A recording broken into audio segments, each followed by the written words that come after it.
माणसाने माणसाशी माणसा सम वागणे. हीच आमुची प्रार्थना, हेच आमुचे मागणे. नमस्कार विद्यार्थी मित्रांनो, आज आपण शिकणार आहोत सराव संच 1.3 मधील उर्वरित उदाहरणे. चला, उदाहरण क्रमांक 7 काय आहे बघा. चौकोन ABCD हा समांतरभुज चौकोन आहे. बाजू BC वर E हा एक बिंदू आहे.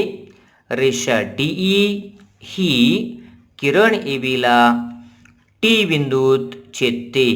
तर DE गुणिले BE बरोबर CE गुणिले TE दाखवा. आता उदाहरणाची तुलना आकृती बरोबर करूया. आकृतीमध्ये चौकोन ABCD हा समांतरभुज चौकोन आहे. रेषा DE ही किरण AB ला T बिंदूमध्ये छेदते. तर काय करायचं आहे, तर DE गुणिले BE बरोबर CE गुणिले TE हे आपल्याला दाखवायचं आहे. उदाहरणामध्ये दाखवायचं असेल किंवा सिद्ध करायचं असेल तर आपण काय करतो, त्या उदाहरणाच्या उत्तरामध्ये प्रथम पक्ष लिहितो. म्हणून आपल्याला पक्ष लिहिलं पाहिजे. मग पक्ष काय होईल बघा, एकदम सोपं आहे. उदाहरणाचा पूर्वार्ध म्हणजे पक्ष असतं. चौकोन पक्ष आपण लिहूया. पक्ष चौकोन ABCD हा समांतरभुज चौकोन आहे. बाजू BC वर E हा एक बिंदू आहे. रेषा DE ही किरण AB ला T बिंदूत छेदते. एवढं होईल पक्ष. मग साध्य काय होईल बघा, तर नंतरचा येणारा भाग म्हणजे साध्य असतं. मग तर पासून दाखवापर्यंतचा भाग आपलं साध्य होईल. मग साध्य आपण लिहू शकतो. या ठिकाणी पक्ष मी लिहिलं नाही, तुम्हीच लिहायचं आहे बघा. साध्य काय, साध्य DE गुणिले BE बरोबर CE गुणिले TE. अशा पद्धतीने साध्य सुद्धा मी लिहून ठेवलं आहे. मग आपल्याला करायला पाहिजे सिद्धता. आता सिद्धता आपल्याला करायची आहे.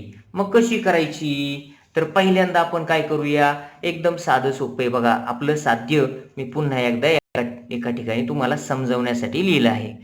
DE गुणिले BE बरोबर CE गुणिले TE. अशा प्रकारचं साध्य आपण कधी पाहिलं आहे का? आपण नेहमीच साध्याला विचारतो मला काय करायचे आहे, विचारतो की नाही. मग असं साध्य कधी झालंय का, आठवून बघायचं. तुमच्या लक्षात येईल की असं साध्य कधीही झालेलं नाही. मग साध्याला आपण खोदून खोदून विचारायचं आहे की बाबा सांग मला कसं करू कसं करू. मग साध्याकडून आपल्याला एक कल्पना येऊ शकते की हे काय आहे नेमकं. तर डाव्या बाजूला एक गुणाकार आहे, उजव्या बरोबर चिन्हाच्या उजव्या बाजूला एक गुणाकार आहे.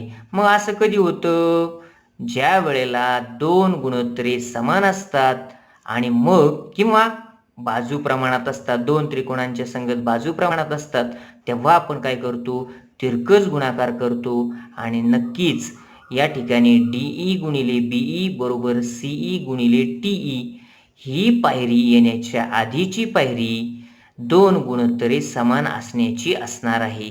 मग हेच आपल्याला कसं लिहिता येईल सोप्या पद्धतीमध्ये बघा. DE मी जाग्यावर ठेवला, DE मी काय केला, जाग्यावर ठेवला. इथला DE जाग्यावर ठेवला आणि BE जो गुणिले होता तो उजवीकडे नेला. तर BE उजवीकडे जाईल आणि उजवीकडचा एक डावीकडे आणला. तर मी उजवीकडचा TE जो गुणिले आहे तो डावीकडे आणला. तर असं होईल DE भागिले TE बरोबर. त्याच वेळेला उजवीकडे कोण राहिला, CE आणि भागिले इकडचा BE उजवीकडे गेला तो काय होईल भागिले BE. आणि अशा पद्धतीने DE गुणिले BE बरोबर CE गुणिले TE हा गुणाकार जो आहे तो आपल्याला जर मिळवायचा असेल तर दोन गुणोत्तरे समान असायला पाहिजेत. आणि मग तुम्हाला माहिती आहे दोन गुणोत्तरे समान असणे म्हणजेच दोन त्रिकोणांच्या बाजू प्रमाणात असतात.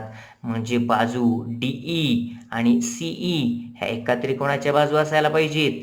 TE आणि BE ह्या दुसऱ्या त्रिकोणाच्या बाजू असल्या पाहिजे. म्हणजे थोडक्यात आपल्या साध्या भाषेत पूर्वपदामध्ये जी रेषाखंडाची नावे आहेत त्या बाजू ज्या आहेत त्या पहिल्या त्रिकोणाच्या असायला पाहिजे आणि उत्तर पदामध्ये ज्या बाजू दिसत आहेत टीई आणि बीई ह्या दुसऱ्या त्रिकोणाच्या असल्या पाहिजे. मग आता मला तुम्हाला एक प्रश्न विचारायचा आहे. बघा, दोन गुणोत्तरे समान असतील तर आपण काय करतो? तिरकस गुणाकार करतो. पण मला सांगा, दोन गुणोत्तरे समान कधी असतात किंवा दोन त्रिकोणांच्या बाजू प्रमाणात कधी असतात? असा उलटा प्रश्न तुम्हाला विचारायचा आहे. उलटा प्रश्न विचारला मी तुम्हाला, दोन गुणोत्तरे समान कधी असतात किंवा बाजू प्रमाणात कधी असतात? त्याचं साधं सोपं उदाहरण आहे.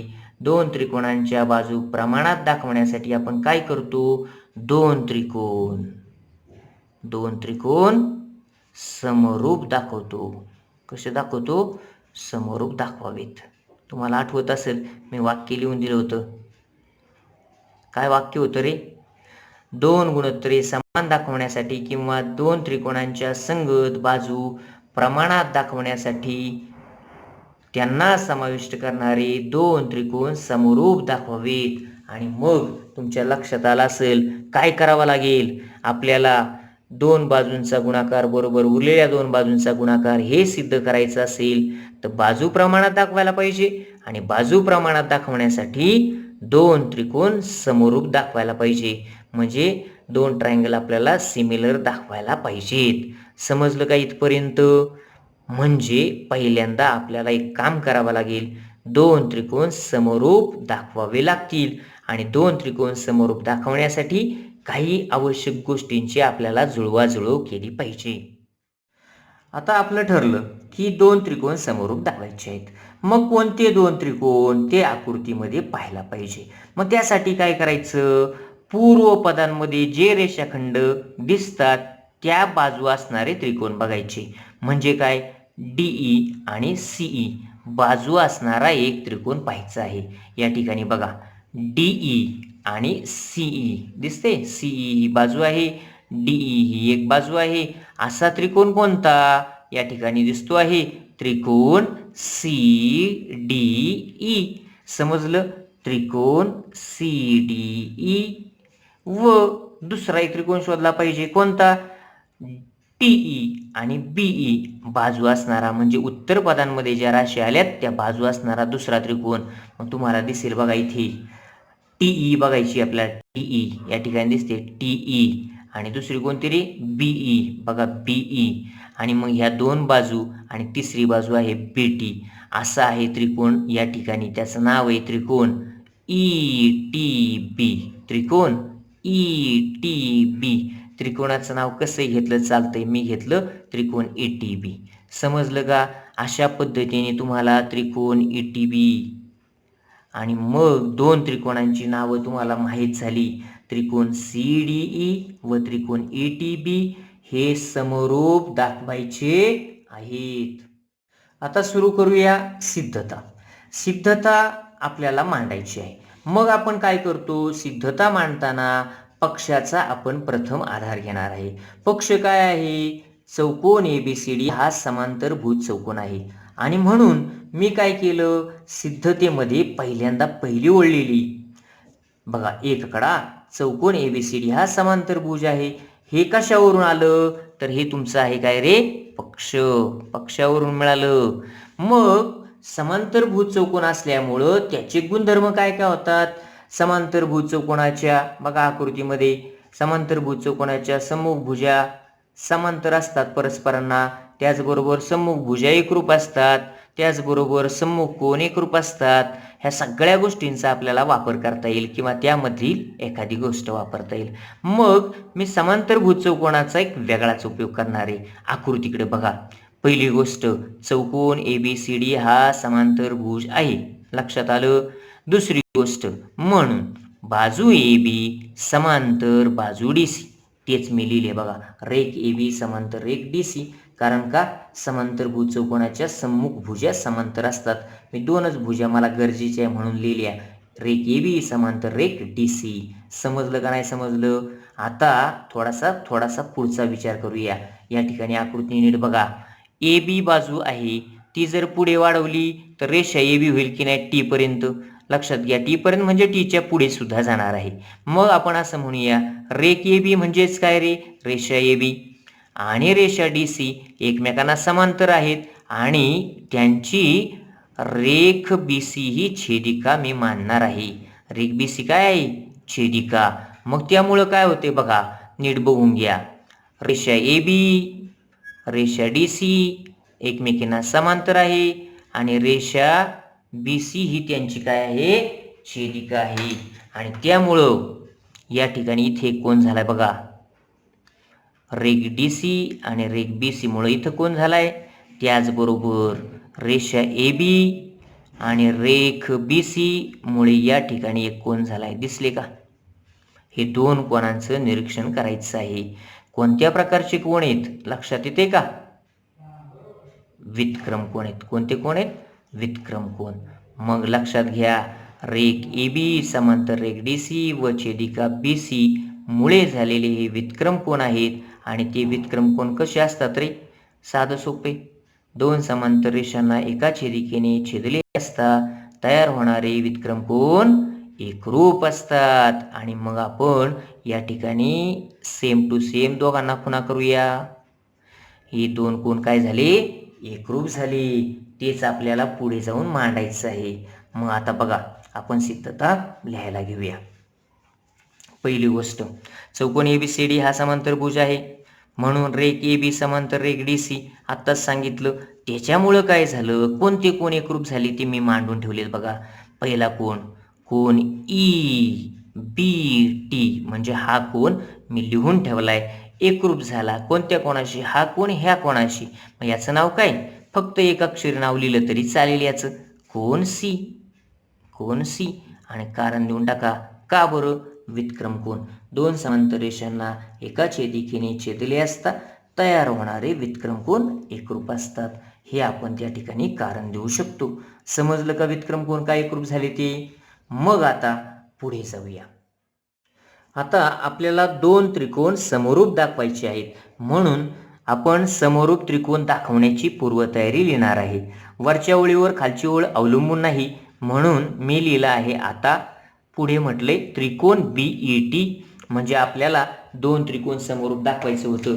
मग अशी मी नावं लिहून ठेवली होती बघा, या ठिकाणी लिहिलं होतं त्रिकोण CDE आणि त्रिकोण ETB. ETBचंच नाव घेतले BET. बघा इथे त्रिकोण BET व त्रिकोण CDE म्हणजेच त्रिकोण CED. नावे थोडीशी बदलली आहेत. नावे तुम्हाला त्रिकोणांची बदलता येतात. मी नावे संगतीनुसार घेतली आहेत आणि आधीची नावे संगतीशिवाय होती. चला मग त्रिकोण BET व त्रिकोण CED मध्ये आपल्याला काय करायची आहे, समरूपतेची योग्य ती कसोटी वापरायची आहे. कारण का तुम्हाला सांगितलेले दोन त्रिकोण समरूप दाखवण्यासाठी काय करावे लागते, दोन त्रिकोण समरूप दाखवण्यासाठी समरूपतेची योग्य ती कसोटी वापरावी लागते. मग आपल्याला समरूपतेची कसोटी लावायची आणि पहिलं प्राधान्य कोणाला द्यायचं असतं रे, कोको कसोटीला. आधीची सगळी उदाहरणं बऱ्यापैकी आपण कोको कसोटीचाच वापर करून सोडवली आहेत आणि हे उदाहरण देखील आपल्याला पाहायचं आहे की कोको कसोटीने दोन त्रिकोण समरूप होत आहेत का. ठीक आहे, मग आपण पहिला विचार करूया. आकृती पुन्हा बघूया. आपल्याला लक्षात आलंच असेल, मगाशी आपल्या लक्षात आलं कोण सी आणि कोण EBT हे कसे होते रे, एकरूप होते. म्हणजे कोको कसोटीची सुरुवात झालेली आहे, एक कोण एकरूप झालाय. आता फक्त राहिलेला दुसरा कोण आपल्याला एकरूप आहे का ते पाहायचं आहे आणि म्हणून या ठिकाणी आपण एक आकडा तर लिहिला आहे कोण EBT एकरूप कोण सी. मग आता दुसरा कोण आपल्याला पाहायचा आहे की जो कोण आपला एकरूप होतो आहे. मी कारण सुद्धा देऊन ठेवले बघा, फक्त इकडे रिकामी जागा ठेवली आणि कारण दिले विरुद्ध कोण, म्हणजे तुम्हाला आपलं सोपं जाणारच आहे, बरोबर आहे की नाही. मग आता बघा विरुद्ध कोण कुठे दिसत आहेत, हा आणि हा, हे काय आहेत, विरुद्ध कोण आहेत. मग आपला त्रिकोण पहिला कोणता आहे, BET म्हणजे खालचा त्रिकोण. याचा या ठिकाणी विरुद्ध कोण, याचं नाव काय, कोण BET. कोण BET. मग आपण इथे लिहू शकतो कोण BET, लिहायला हरकत नाही. कोण BET हा विरुद्ध कोण आहे कुणाचा रे, ह्या वरच्या कोणाचा, याचं नाव काय, कोन CED. कोन CED हे काय आहेत, एकमेकाचे विरुद्ध कोण आहेत. आणि तुम्हाला माहितीच असेल विरुद्ध कोण एकरूप असतात, विरुद्ध कोण झाले रे झाले की एकरूप झाले. मग अशा पद्धतीने आपण ॲक्टिव्हिटी बेस्ड क्वेश्चन आपण तयारी करतो त्याची. ठीक आहे, आता पुढे जाऊया. बघा साधी सोपी गोष्ट आहे. दोन कोण, पहिल्या त्रिकोणाचे दोन कोण हे दुसऱ्या त्रिकोणाच्या दोन कोणांशी म्हणजे संगत कोणांशी एकरूप असतील तर ते दोन त्रिकोण समरूप असतात, हे आपण शिकलो आहे. म्हणून या ठिकाणी लिहिलं आहे, म्हणून त्रिकोण BET म्हणजे पहिला व त्रिकोण CED कसे आहेत, समरूप आहेत. कसे आहेत, समरूप. कारण काय, कोको कसोटी. कोणत्या कसोटीचा अवलंब केला आपण, कोको कसोटीचा अवलंब केला, म्हणून दोन त्रिकोण समरूप झाले.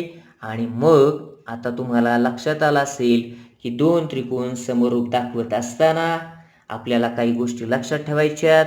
एखादा कोण सामायिक आहे का, एखादा कोण विरुद्ध कोण आहे का, एखादा कोण काटकोन आहे का, अशा पद्धतीने आपण त्या ठिकाणी निरीक्षण करायचं. सामायिक कोण आहे का रे दोन त्रिकोणात, किंवा दोन त्रिकोणांमध्ये विरुद्ध कोण आहे का, दोन त्रिकोणांमध्ये एखादा कोण काटकोन आहे का, किंवा आणखी काही विशेष म्हणजे तुम्हाला पक्षामध्ये कोणांविषयी माहिती दिली आहे का, असा विचार करायचा. आणि राहिलेली उदाहरणं सुद्धा तुम्हाला सोडवायची आहेत. चला आपल्या ह्याच उदाहरणाकडे पुढे जाऊया. पुढे काय म्हटलंय बघा, आपल्याला आपलं साध्य तुम्हाला दिसतं इथे, DE गुणिले B. आणि मी मगाशी सांगितलं होतं पहिली दोन गुणोत्तरे समान दाखवा, मग तिरकस गुणाकार करा. मग आता मला सांगा, जेव्हा दोन त्रिकोण समरूप असतात तेव्हा काय होतं, त्यांच्या बाजू प्रमाणात होतात. बघा चौथा आकडा, म्हणून त्रिकोण BET समरूप त्रिकोण CED असल्यामुळे त्यांच्या बाजू प्रमाणात होणार आहेत. म्हणून मी लिहिलं BE भागिले CE.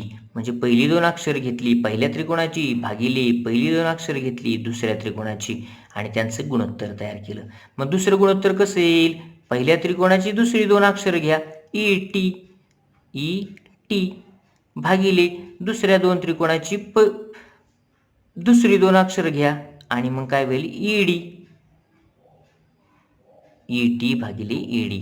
आणि असंच पुढे जाता येईल तुम्हाला. पहिलं अक्षर आणि तिसरं अक्षर BT भागिले CD. परंतु BT भागिले CD आपल्याला साध्यात लागत नाही, म्हणून मी त्या ठिकाणी लिहिणार नाही. ही दोनच गुणोत्तरं लिहिली आहेत आणि दोन गुणोत्तरावरून आपलं साध्य आता पूर्णत्वाकडे चाललं आहे. बघा दोन गुणोत्तरे समान असतील तर आपण काय करतो, पाचवा आकडा म्हणून तिरकस गुणाकार करतात. मग काय लिहिता येईल, BE गुणिले ED म्हणजेच काय रे DE. मग मी उलट लिहितो बघा, म्हणून DE गुणिले BE बरोबर CE गुणिले ET म्हणजेच काय TE. आता तुम्ही म्हणाल ET का नाही लिहिला, आपल्याला साध्यामध्ये TE पाहिजे होता, मग ETचा मी TE केला.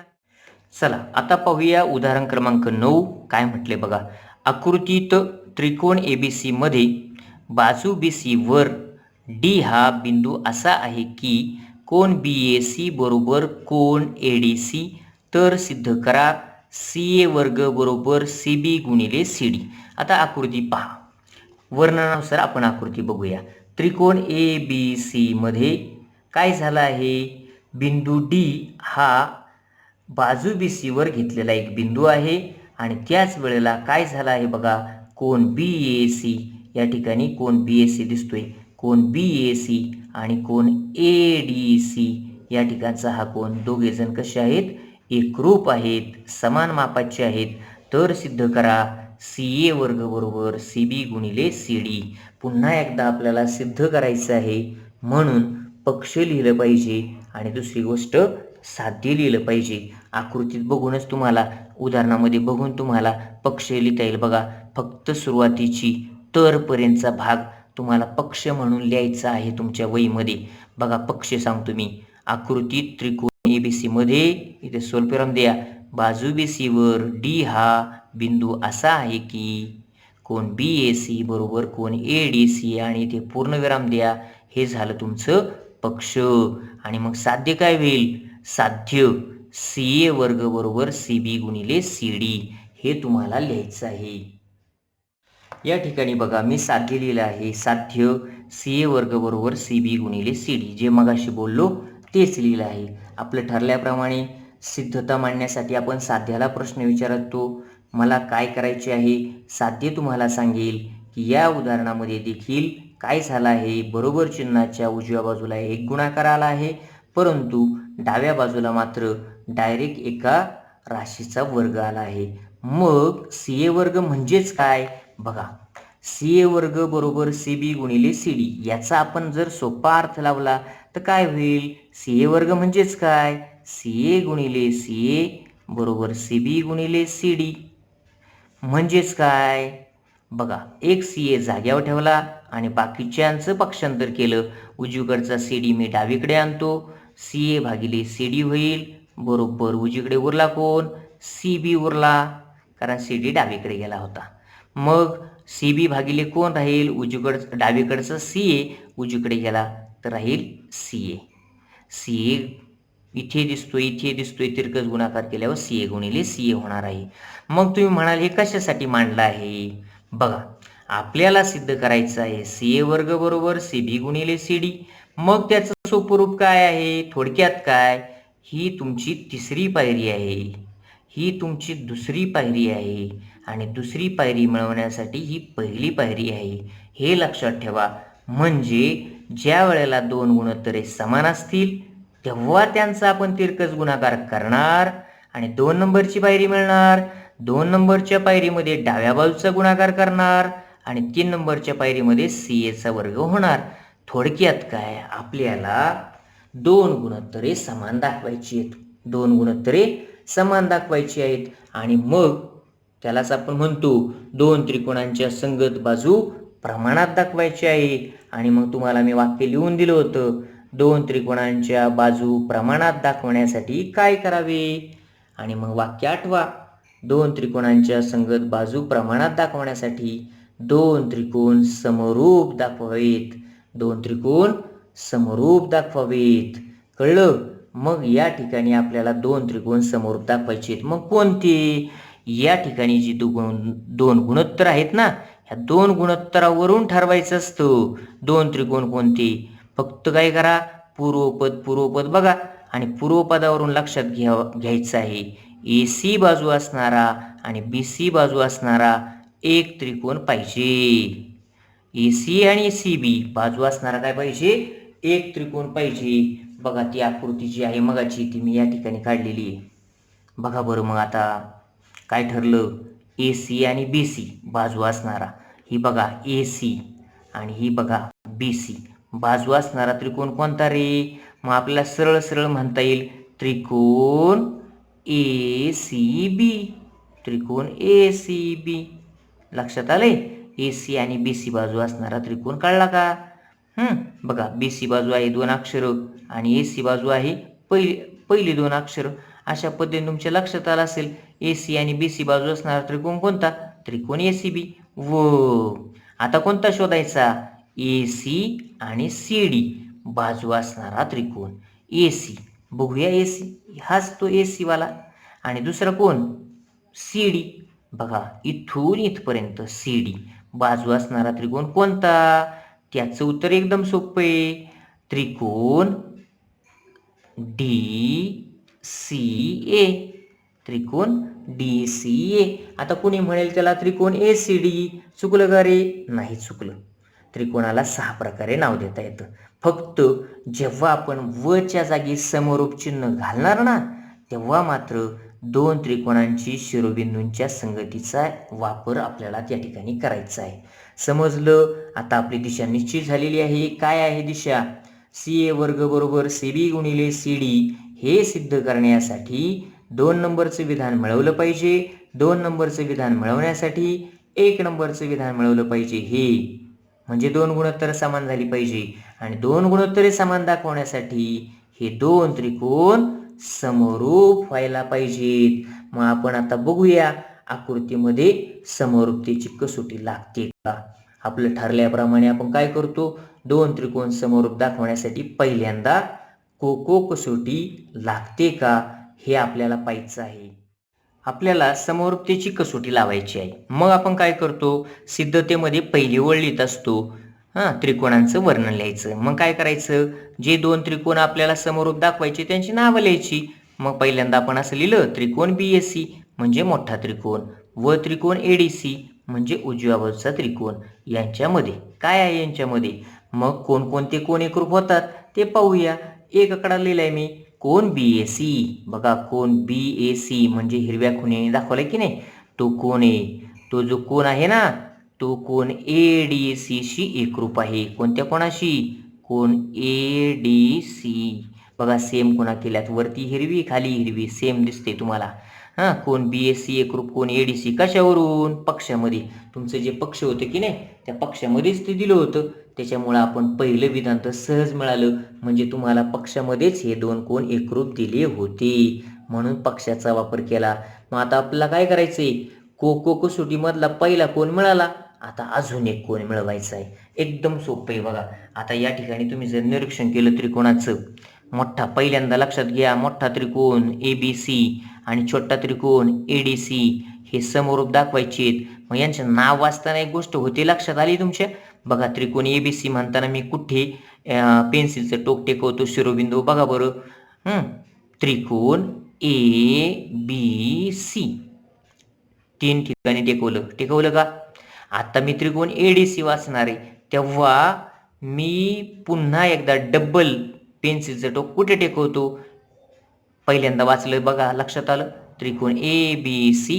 आता बघा, त्रिकोण ADC, माझं पेन्सिलचं टोक C बिंदूवर डबल आलं. आता काही जण म्हणतील A बिंदूवर सुद्धा डबल आलं, पण तसं नव्हतं. A बिंदूपाशी दोन कोण आहेत बघा, तसे ॲक्च्युली 3 कोण आहेत, हा डावा हा उजवा आणि दोन्ही मिळून एक. पण मी काय केलं, त्रिकोण ABC म्हणताना मी लक्षात घेतला, पूर्ण हिरवा रंग दाखवलाय तो मोठा कोण, ठीक आहे. आणि कोण C म्हणताना मात्र या ठिकाणी एकच कोण आहे, म्हणजे या ठिकाणचा कोण C हा सामायिक आला आहे, म्हणजे त्याला म्हणतो कॉमन आला आहे. त्रिकोण ADCचा कोण C आणि त्रिकोण ABCचा कोण C वेगवेगळा नसून एकच आहे, त्याला म्हणतात सामायिक कोण. आणि म्हणून आपण दुसरी ओळ लिहिणार आहे, कोण C एकरूप कोण C. आणि कारण काय द्यायचं त्याला, सामायिक कोण. काय द्यायचं, सामायिक कोण. सामायिक कोण समजलं. कोण C एकरूप कोण C, कारण का सामायिक कोण आहे, म्हणजे काय, त्याला काय म्हणतात, कॉमन अँगल. समजलं. मग तिसरं विधान झालं काम आपलं. बघा, कोको कसोटी लागली, पहिल्या त्रिकोणाचे दोन कोण हे दुसऱ्या त्रिकोणाच्या दोन संगत कोणांशी एकरूप झाले आहेत, म्हणून दोन त्रिकोण समरूप झाले. कोणता रे, त्रिकोण BAC समरूप त्रिकोण ADC. आणि कारण काय द्यायचं, कोको कसोटी द्यायचं. काय कारण द्यायचं, कोको कसोटी, कारण कोको कसोटी तुमची लागू पडलेली आहे. समजलं हे. अशा पद्धतीने आपण कोको कसोटी वापरली आणि दोन त्रिकोण कसे दाखवले रे, समरूप दाखवले. कळलं. फक्त नावं देताना आता लक्षात घ्या, मी काय केले, दोन त्रिकोणाची नावं ठेवताना काळजी घेतली होती. बघा बरं का, A बिंदूपाशी असणारा कोण हा D बिंदू पाशी असणाऱ्या कोणाशी एकरूप होता आणि कोण C एकरूप कोण C होता, म्हणजे मधलं अक्षर आणि मधलं अक्षर हे एकरूप असणारी कोण होते आणि शेवटचं अक्षर त्या ठिकाणी देखील कोण एकरूप होते, म्हणजे संगती योग्य लावली आहे. जर तुम्ही कोणांची संगती किंवा दोन त्रिकोणांच्या शिरोबिंदूमधील एकास एक संगती योग्य प्रकारे लावली तरच तुमची गुणोत्तरं बरोबर येणार आहेत आणि तरच तुमचं सिद्धता बरोबर होणार आहे. मग ठीक आहे, आता आपण काय करूया, पुढची पायरी लिहूया. चौथा आकडा, दोन त्रिकोण समरूप आहेत म्हणून बाजू कशा होतील, प्रमाणात. मग ह्या बाजू प्रमाणात BA म्हणजेच काय रे, त्याला आपण AB म्हणतो. काय म्हणतो त्याला, AB भागिले AD बरोबर काय, दुसरी दोन अक्षरं AC, AC लाच काय म्हणतो CA आणि दुसरी दोन अक्षरं डी सी इथली दोन घेतली बरोबर. पहिलं आणि तिसरं बी सी त्याला म्हणतात सी बी. आपल्याला साध्यानुसार बदल करून घ्यायचा आहे. बी सीला सी बी म्हणतात. दुसरी गोष्ट पुढची गोष्ट घ्यायची आता बी सी भागिले ए सी. ए सीला काय म्हणायचं सी ए म्हणायचं. आणि अशा पद्धतीने आपण 3 गुणोत्तर समान दाखवली आहेत. कारण का 2 त्रिकोण समरूप असतील तर बाजू प्रमाणात असतात. कारण दिले समरूप त्रिकोणांच्या संगत भुजा. समरूप त्रिकोणांच्या संगत भुजा. कळलं का तुम्हाला? ठीक आहे. मग आता पुढं 5वा आकडा काय होईल? 5वा आकडा आपल्याला 3 गुणोत्तर असली समान की तिरकस गुणाकार करता येत नाही. आपल्याला 6 अक्षर म्हणजे बाजूंची गरज नसते. 2च गुणोत्तरांची गरज आहे. मग आपण काय करू? साध्याबरोबर तुलना करू. ए बी आणि ए डी साध्यामध्ये पाहिजे का बघा बरं, कुठे नाही लागत. आणि म्हणून मी पहिलं गुणोत्तराची मला आवश्यकता नाही, म्हणून मी त्याच्यावर पेन्सिलने कार मारतो आणि मला फक्त 2 गुणोत्तर हवी आहेत. कोणती? पुढची 2. ए सीला आपण सी ए म्हणूया कारण साध्यामध्ये ए सी नसून सी ए आहे. डी सीला आपण सी डी म्हणूया बरोबर सी बी भागिले सी ए. आणि शेवटची पायरी आपली आता 6वा आकडा म्हणून तिरकस गुणाकार करायचा आहे. सी ए गुणिले सी ए. तुम्ही डायरेक्ट सी ए वर्ग लिहू शकता किंवा हवं तर सी ए गुणिले सी ए लिहा आणि एक पायरी वाढवा. पुढची पायरी होईल सी बी गुणिले सी डी. आणि मग एक आकडा तुमचा नक्कीच वाढेल 7वा आकडा. म्हणून सी ए गुणिले सी ए याचं उत्तर येईल सी ए वर्ग बरोबर सी बी गुणिले सी डी. अशा पद्धतीने तुमचं साध्य या ठिकाणी झालेलं आहे. बघा सी ए वर्ग बरोबर सी बी गुणिले सी डी दिसते की नाही? ओके. अशा पद्धतीने आपली ही 2 उदाहरणे झाली आहेत. आता घरी तुम्ही हा संपूर्ण 1.3 सोडवला पाहिजे. ओके. धन्यवाद.